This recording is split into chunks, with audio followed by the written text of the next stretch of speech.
आनंद मूर्त नमस्कार। श्री श्री आनंद मूर्ति जी Facebook group के श्रोताओं का आज के इस सेशन में स्वागत है।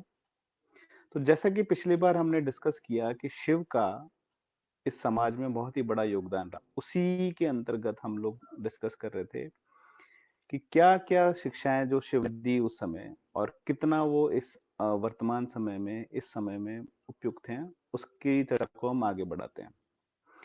पिछली बार हमारा सब्जेक्ट था, शिव ने बोला था कि हर व्यक्ति को वर्तमान में रहना चाहिए और अपने पास से शिक्षा लेते हुए वर्तमान को बनाना चाहिए और भविष्य की कल्पना इस तरह से करना चाहिए कि उसकी किसी भी तरह के जो कितना भी झंझावात आए, लेकिन उसका अस्तित्व मनुष्य का जो मानसिक ऐश्वर्य का अस्तित्व है वो डिगेगा नहीं इस तरह से। तो उसी तरीके से हम इसको आगे बढ़ाते हुए शिव ने उस समय और क्या कहा उसके बारे में चर्चा करते हैं। दूसरी जो शिवोक्ति है शिव ने कहा था वो थी कर्मणा बद्धते जीव विद्या तु प्रमुच्यते थे। शिव बताते थे कि उस समय के लोगों को कि अगर बिना प्रज्ञा के, बिना बुद्धि के कोई व्यक्ति कर्म करता जाता है तो क्या होता है? जैसा कि हम सब लोग जानते हैं, वैसा व्यक्ति क्या होगा? अंत में जड़त्व को प्राप्ति करेगा, बंधन में ही बंधता चला जाएगा। उसके विपरीत यदि कोई मनुष्य अपनी प्रज्ञा का, अपनी बुद्धि का प्रयोग करता हुआ आगे बढ़ता है तो क्या होगा? वो निरंतरतर मुक्ति की तरफ बढ़ता चला जाएगा। हर क्षेत्र में उसका प्रगति होगी और विजय प्राप्त होगी।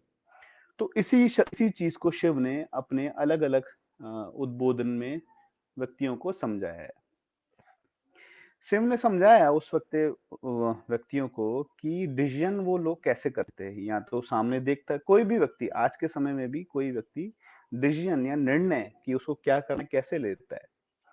वो सामने देखता है कि अभी मेरे सामने वस्तु स्थिति क्या चल रही है, उसको देखते हुए निर्णय ले सकता है या अनुमान लगा सकता है कि ऐसा करूंगा तो ऐसा होगा।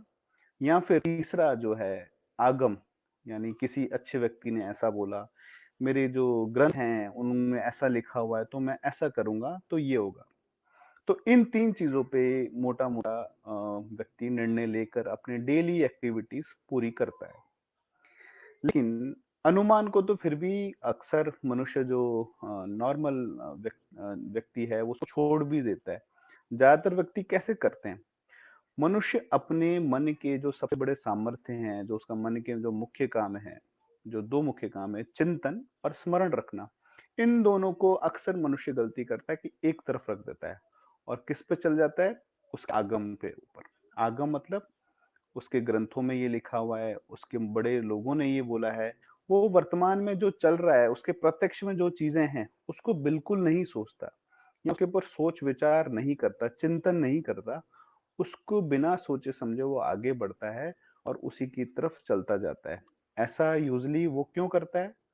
क्योंकि वो किसी न किसी अ, अपने जो किसी से विशेष रूप से इतना ज़्यादा कई बार प्रेरित हो जाता है या उसके चारों तरफ एटमॉस्फेयर ऐसा हो जाता है कि आगम को ही वो ज़्यादा महत्व देने लगता है।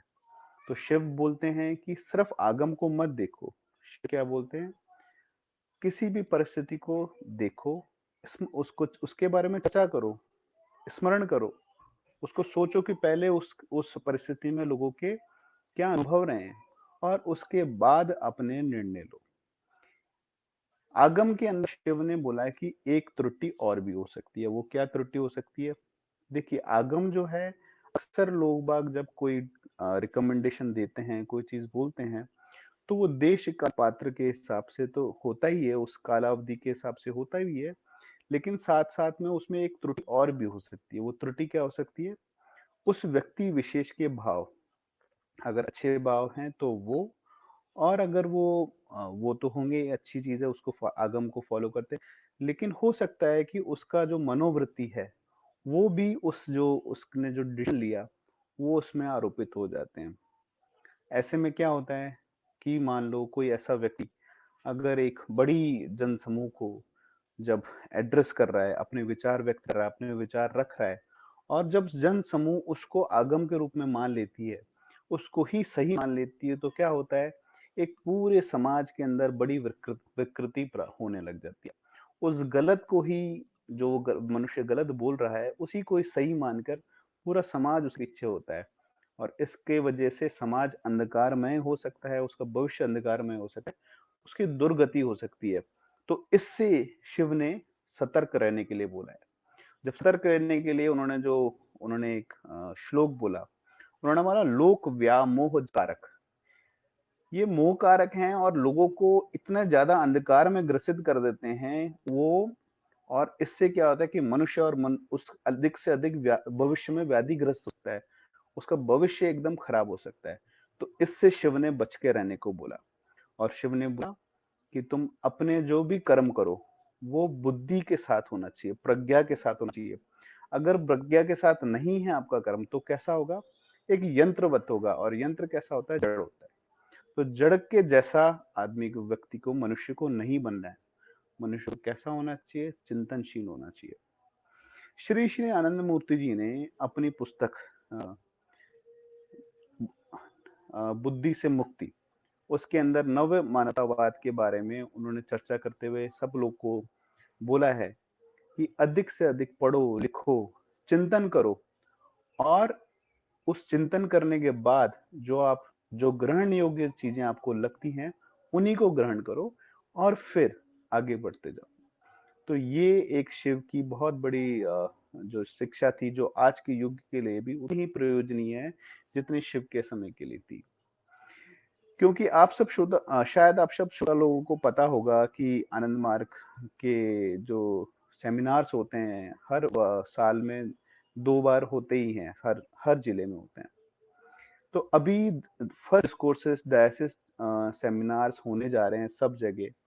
मैं आप सब श्रोता लोगों से निवेदन करूंगा कि जिनको इस उपयुक्त ज्ञान की चर्चा करनी है, सीखना है, वो निकटतम अपने एरिया के लोगों से संपर्क करें, आनंद मार्ग आश्रम से संपर्क करें, वहां पर पूछें कि सेमिनार कहाँ हो रहा है, किन तारीखों पर हो, उनको अटेंड करें और सही ज्ञान प्राप्त करें।